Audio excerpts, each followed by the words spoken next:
Assalamualaikum warahmatullahi wabarakatuh. Alhamdulillah, alhamdulillahilladzi arsala rasulahu bil huda wa dinil haqq liyudhhirahu 'ala ad-din kullihi wa kafa billahi shahida. Asyhadu an la ilaha illallah wahdahu la syarika lah iqraran bihi wa tauhidah. Wa asyhadu anna sayyidana Muhammadan 'abduhu wa rasuluh sallallahu alaihi wasallam tasliman mazida. Allahumma salli wa sallim wa barik ala sayyidina wa habibina wa syafi'ina wa maulana Muhammadin. Allahumma salli wa sallim wa barik alaihi wa ala alihi wa sahbihi ajma'in wa kanu mahmuda. Amma ba'd, faqad qala Allah ta'ala fil Qur'anil Karim, a'udzu billahi minasy syaithanir rajim. Bismillahirrahmanirrahim. Wa idh ibtala Ibrahim rabbuhu bikalimatin fa'atammahun. Wa qala aidan rabbi shrah li sadri, amin, wa yassir li amri wahlul 'uqdatam min lisani yafqahu qawli, amin amin ya rabbal alamin. Kenapa Pak ketika baca ayat ini kita ucapin amin? Karena ini adalah ayat-ayat doa. Ini adalah doa Nabi Musa alaihi salam. Dengan doa ini Nabi Musa alaihi salam semua urusannya jadi gampang. Mudah-mudahan kita semua di sini yang tadi ngucapin amin, semua urusan kita jadi gampang, amin. Rezeki kita jadi lapang, amin. Hidup kita jadi senang, amin. Sebelum mati kita bisa lunasin hutang, amin ya robbal. Bapak-bapak yang dimuliakan oleh Allah Subhanahu wa taala, mudah-mudahan berkumpul kita di sini turun banyak keberkahan, amin. Mudah-mudahan kita di sini dimudahkan bisa berangkat haji, amin ya robbal. Pak, pengen gak berangkat haji? Jangankan kita yang belum, yang udah ada pengen lagi ya Pak Haji, benar? Tuh, mudah-mudahan kita semuanya dimudahkan berangkat haji, amin amin ya robbal alamin. Pak, kalau mau berangkat haji bukan karena uang, karena banyak orang yang banyak hartanya sampai saat ini belum daftar haji. Oleh sebab itu kadang-kadang haji itu karena panggilan Allah, karena nasib Pak. Saya punya tetangga di ujung harapan Pak, bapak-bapak cuma jualan kangkung itu bisa berangkat haji. Tahu-tahu dia pulang kebunnya hilang. Kenapa Pak? Pas saya tanya, Pak kenapa kebunnya hilang? Orang saya jualan kangkung apa kebun-kebunnya? Ya Allah, alhamdulillah. Ada juga bapak-bapak yang rajin di pengajian. Nah, dia ini bapak-bapak rajin ngaji di musola di masjid, dia selalu nyebrang jalan raya. Suatu hari bapak-bapak ini ketabrak mobil Pak, langsung dibawa ke rumah sakit. Apa yang nabrak? Lalu yang nabrak bilang apa? Pak Haji, maafin saya Pak Haji, semuanya rumah sakit saya tanggung. Lalu apa jawaban bapak-bapak ini? Pak, jangan panggil saya Haji apa Pak? Saya malu belum berangkat haji gitu. Jangan panggil saya Haji. Akhirnya Allah ketuk tuh orang yang nabrak hatinya. Baik Pak, kalau itu besok bapak saya berangkatin haji tuh. Masya Allah Pak, rizki tidak disangka-sangka, haji tidak disangka-sangka, karena itu panggilan Allah Subhanahu wa ta'ala. Oleh sebab itu Pak, kalau bapak ibu pengen cepat-cepat berangkat haji, rajin duduk di pengajian. Kalau bisa ngajinya lewat jalan raya dulu, nyebrangnya jangan tengok kiri tengok kanan, lurus saja tuh Pak, gitu. Biar ditabrak, naudzubillah. Kalau begitu banyaknya beda, ya. Itu niatnya tidak ikhlas. Yang penting kita semuanya ikhlas. Mudah-mudahan Allah kasih rezeki kita berangkat haji. Amin amin ya robbal. Jamaah yang dimuliakan oleh Allah Subhanahu wa taala. Bapak-bapak, ibu-ibu semuanya sehat? Sehat? Kantongnya sehat enggak? Sehat. Amin ya robbal. Kita berdiri sini, duduk di sini silaturahim, Pak. Mudah-mudahan dengan silaturahim rezeki kita dibanyakin, amin. Umur kita dipanjangin, amin.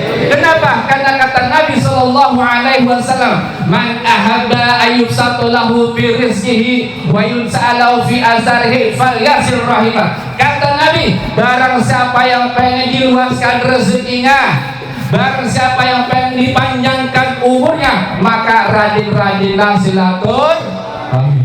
Nah, ini kita alhamdulillah Pak, silaturahim, apalagi silaturahimnya diisi pengajian, maka makin berkah. Mudah-mudahan kita semuanya sehat panjang umur, amin. Semuanya bisa berangkat haji sebelum mati, amin. Pulang haji baru nah untuk jangan mati itu bakal masih muda. Jamaah yang dimuliakan oleh Allah Subhanahu wa taala. Berbicara khitan, karena ini kita syukuran khitan nih Pak. Khitan itu dalam bahasa kita sunat. Khitan ini bukan syariat yang baru Pak. Ini sudah ada sejak zaman Nabi Ibrahim alaihissalam. Dengan landasan Al-Quran surah Al-Baqarah ayat 124 Allah berfirman, A'udzu billahi minasyaitonir rajim. Wa idibtala Ibrahim rabbuhu bikalimatin fatammahun. Kata Allah, ingatlah ketika Ibrahim alaihissalam diuji dengan perintah-perintah, maka Nabi Ibrahim alaihissalam melaksanakannya dengan sempurna.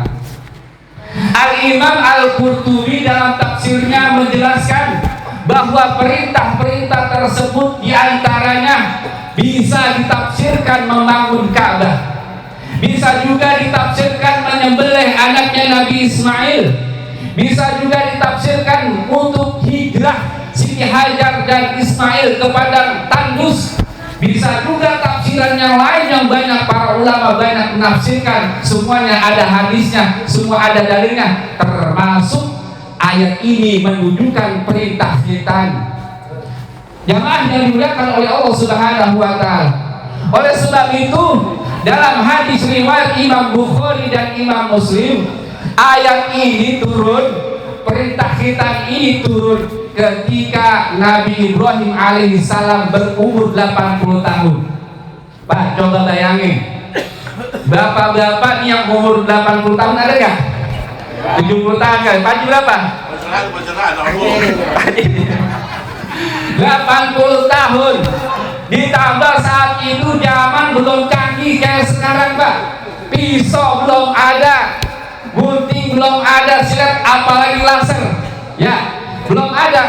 Tapi ini karena perintah Allah semuanya dilaksanakan dengan sempurna. Kemudian dilanjutkan nabi-nabi setelahnya, kemudian dilanjut sampai nabi kita Muhammad Sallallahu Alaihi Wasallam. Alhamdulillahirabbil alamin. Tapi Pak, dalam fikih itu disunat kalau bisa dari kecil Pak, jangan umur 80 tahun atau terlalu apa namanya, udah SMP, SMA ada yang belum sunat. Insya Allah sudah sunat ya. Jamaah yang dimuliakan oleh Allah Subhanahu wa taala, dalam mazhab kita Imam Syafi'i yang kalau sholatnya kunut ya ada kunut Pak. Dalam mazhab Syafi'i dikatakan dalam kitab I'anatul Thalibin Syarah Fathul Mu'in, apa dikatakan? Wajaba khitanun lil mar'ati walir rajuli haitsu lam yulada mahtutain.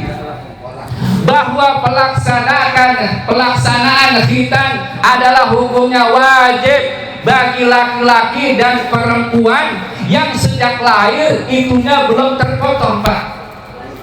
Jadi ada nggak orang Pak ketika lahir udah disunat? Ada Pak? Tadi udah sunat belum ketika lahir? Pasti belum disunat. Ada Nabi kita Muhammad Sallallahu Alaihi Wasallam itu lahir sudah suci, sudah disunat Pak. Itu hanya orang-orang tertentu, Pak. Ya. Jadi ini hukumnya wajib bagi laki-laki dan perempuan, Pak. Ini zaman sekarang karena hak asasi manusia perempuan tidak disunat katanya. Nah, ini pada asalnya dalam kaidah fikih, ini hukum hitam ini asalnya adalah sebenarnya yang wajib adalah ibadah. Dalam kaidah usul fikih dikatakan lil wasail hukmul maqasid. Wasilah menunjukkan perintah yang sama dengan tujuan. Contohnya Pak nih, kita tidak akan bisa sholat kalau kita belum bisa belum berwudu. Kita tidak akan sah wudu kita jika kita belum dikhitan.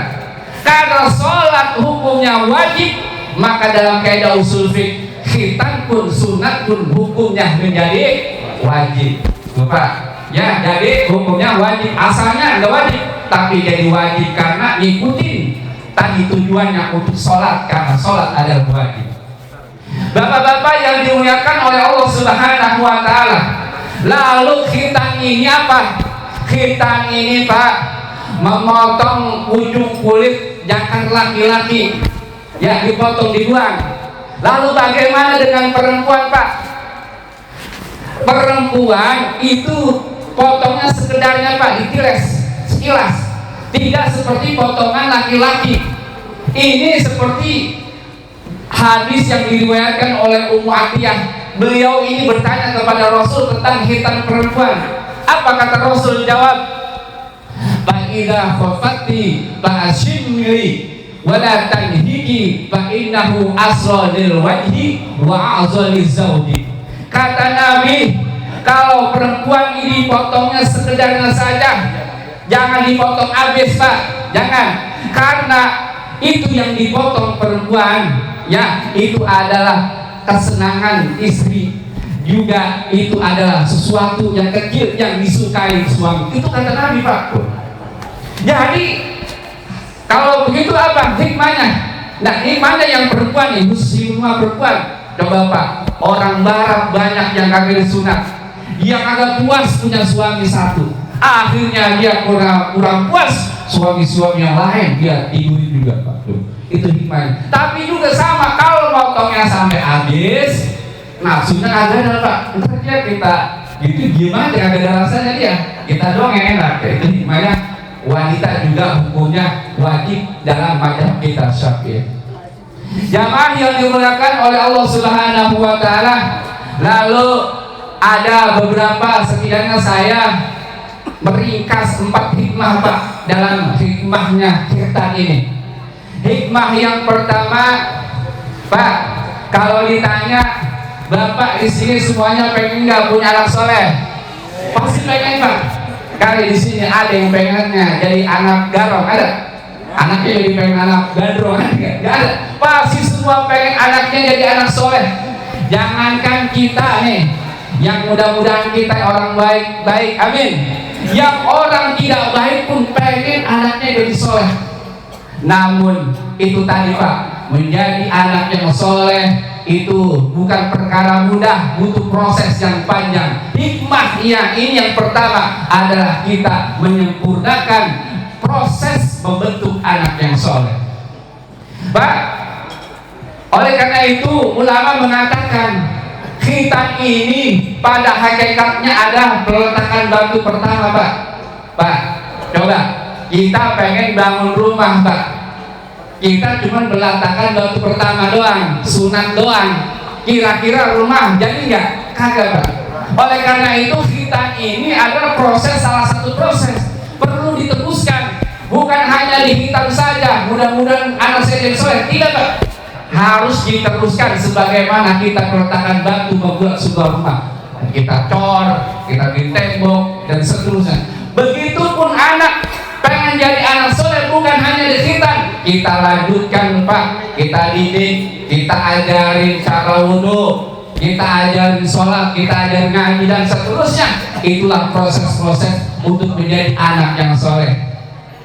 Kemudian, Pak, setelah lahir, bahkan ya sebelum lahir, Pak, kita mempersiapkan anak yang soleh itu belum lahir. Bahkan ini ketika bapak mau menikah nih, Pak, Jadi apa? Karena anak itu dari sperma, Pak. Mohon maaf. Dalam ilmu biologi, sperma itu adalah saripati dari makanan dan minuman. Jadi kalau pengen bikin anak dari makanan yang haram, anak ini jadi dari yang haram, kira-kira nanti anaknya jadi soleh kan? Oleh sebab itu kalau kita makan yang calon ibu, calon bapak dari makanan yang halal, dari minuman yang halal, bukan mabuk-mabukan, semuanya insya Allah nanti lahir janin, nanti insya Allah janin ini sebagai bekal anak menjadi anak yang soleh dan soleh. Amin ya robbal. Bahkan bukan hanya berhenti di situ, Pak. Setelah lahir kita berikan nama yang baik. Kata Nabi, khairul asma mahmudah, sebaik-baik nama kata Nabi itu diawali dengan Muhammad, Ahmad. Nih kayak Pak Ferdinand, benar, namai anaknya Muhammad Dafa Nur Hidayat, disuruh diawali dengan Muhammad Ahmad Hamid. Kenapa? Karena nama adalah doa, Pak. Kalau kita sering panggil Muhammad Dafa, karena dengan artinya makna yang baik, mudah-mudahan ini anak menjadi anak yang baik. Amin ya robbal. Setelah itu kita bukan hanya, Pak, ini jadi sebagai orang tua, Pak, jaga ucapan, Pak. Kenapa? Kadang-kadang kesel sama anak, manggil anak goblok, tolong. Alhamdulillah, Pak, jangan. Kenapa? Kata Nabi, ini pesan Nabi, doaul walid li waladihi kadu'ain nabi li ummati. Doanya orang tua itu sama seperti doanya Nabi kepada umatnya. Kita tahu doanya Nabi itu kagak ditolak, dikabul langsung pas saat itu. Makanya, Pak, kalau marah sama anak, kalau bisa, ya Allah Muhammad Dapat, tuh gitu aja, Pak. Jangan Bapak brengsek lu, tolong jangan. Kita sebut aja kalau lagi marah anak kita dengan yang apa? Yang baik-baik. Mudah-mudahan anak kita menjadi yang anak yang baik. Kemudian apa, Pak? Selain itu juga sama. Kita boleh minta doa anak kita, Pak Kiai, Pak Ustadz, orang soleh, orang meminta-minta, Pak doain anak saya jadi anak soleh. Karena kata Nabi pesan juga, apa kata Nabi? Aksiru bidu'ain nas bil khair, fa innaka la tadri fi ayyi syai'in pamin yukdan. Karena kata Nabi apa? Perbanyaklah minta doa kepada manusia, karena kita tidak tahu doa mana, dari mulut mana doa kita dikabul. Tuh, Pak, Nabi ngajarin. Makanya ini Pak Ferdinand ngadain acara ini minta doa, Pak. Ya, mudah-mudahan doa kita apalagi lebih dari 40, Pak. Kata Nabi dalam sebuah riwayat, kalau doa ada jumlahnya 40, insya Allah salah satunya dikabul. Apalagi lebih. Mudah-mudahan ini Muhammad Dapat Nur Hidayadi, mudah-mudahan doanya dikabul. Amin. Menjadi anak yang soleh dan soleh, anak yang soleh ya sukses dunia akhirat. Amin ya robbal. Bapak Ibu jamaah yang dimuliakan oleh Allah Subhanahu wa taala. Hikmah yang kedua. Ya, Pak, lanjutnya nih, Pak. Lanjut ya, cuma 4. Yang kedua, ini kalau anak kita dihitan dari kecil, itu, Pak, menanamkan sifat keberanian diri seorang anak. Artinya apa? Nanti mudah-mudahan dengan hikmah hitam ini, anak ketika sudah dewasa, ini anak tahan banting, mentalnya kuat, karena sudah dari kecil diajari keberanian. Sehingga ketika dia sudah besar, apapun rintangan, apapun cobaan hidup, ya hadapi dengan keberanian. Nah, sekarang saya tanya nih, bapak-bapak sekarang bener nggak terbukti bapak-bapak menjadi bapak-bapak yang pemberani? Ada nggak bapak-bapak yang masih takut sama istri? Banyak, Pak, termasuk saya. Jadi katanya kalau hitam kan membuat jadi orang pemberani. Kalau gitu, Pak, kalau bapak masih takut sama istri, disunat lagi, Pak. Ya, mau disunat lagi. Ya, karena udah 80 tahun, kayak Nabi Ibrahim, pakai kampak aja sunatnya ya. Nauzubillah, nauzubillah. Mudah-mudahan semuanya kita takut sama istri. Kenapa? Kan sayang, bisa. Tapi karena kita dalam hal yang maksiat, kita mendidik istri anak kita harus berani menjadi orang tua, apalagi kita sebagai pemimpin keluarga. Itulah hikmah yang kedua. Hikmah yang ketiga, Pak, Hikmah yang ketiga ini apa? Itu Pak, dalam ilmu kesehatan, kulit yang dipotong itu adalah sarang banyak kotoran Pak. Karena kalau kagak dipotong kotoran ngumpul. Karena dalam dunia kedokteran kalau itu nggak dipotong maka menyebabkan berbagai macam penyakit. Nah, lakinya suaminya sakit itu karena ada kotoran, istrinya juga jadi ikut sakit. Nah, itu dalam ilmu kedokteran. Ditambah lagi Pak, dalam ilmu kebutuhan seksiologi, biologis, itu menambah kenikmatan. Betul Pak? Ini hanya dirasakan oleh orang yang sudah menikah. Jadi anak muda nih yang belum nikah nggak tahu manfaatnya disunat ya. Coba Pak, bayangin kita belum disunat, beda Pak rasanya minggu sudah disunat. Coba aja kalau kita tanya ibu-ibu, Bu, ada ibu-ibu? Mudah-mudahan dengar. Coba tanya ibu-ibu, Bu, kalau makan pisang enakan dikupas dulu apa langsung dimakan sama kulit-kulitnya? Pasti enakan dikupas dulu. Itu begitu sama. Karena banyak Pak para pendeta suster yang wanita nih dulu nikah sama orang Kristen juga, dia cerai karena beda agama nih. Wanita ini nikah sama apa? Orang Islam. Apa katanya? Bener katanya, beda rasanya, enakan ini katanya. Tuh, kita tadi kayak makan pisang. Ya, jamaah yang dimuliakan oleh Allah Subhanahu Wa Taala. Yang terakhir, ini terkait walimatul khitan, pesta, acara walimah, acara apa? Khitan, ada walimah, urs ya pernikahan, acara syukuran. Ini Pak dianjurkan dalam agama. Kenapa? Karena kata Allah dalam surah Ad-Duha ayat terakhir, wa amma bi ni'mati rabbika fahadis. Kata Allah, apabila mendapatkan nikmat dari Allah termasuk anak, termasuk istri dan lain sebagainya, maka pahadis itu artinya beritahu orang, kita berbahagia, bukan hanya kasih tahu doang, tapi kita bersedekah, kita bagi makan dan kita undang. Apalagi Pak, khitanan ini acara syukurannya diisi dengan pengajian seperti ini, maka pahalanya semakin banyak. Apalagi lebih-lebih yang undang kita nih Pak Ferdinand, pahalanya paling banyak. Kenapa? Karena kata Nabi, man sanna sunatan hasanatan falahu ajruha wa ajru man amila biha. Barang siapa yang mengundang kebaikan, barang siapa yang memulai suatu kebaikan, maka yang memulai mendapatkan pahala, juga mendapatkan pahala orang yang melakukan kebaikan itu pula.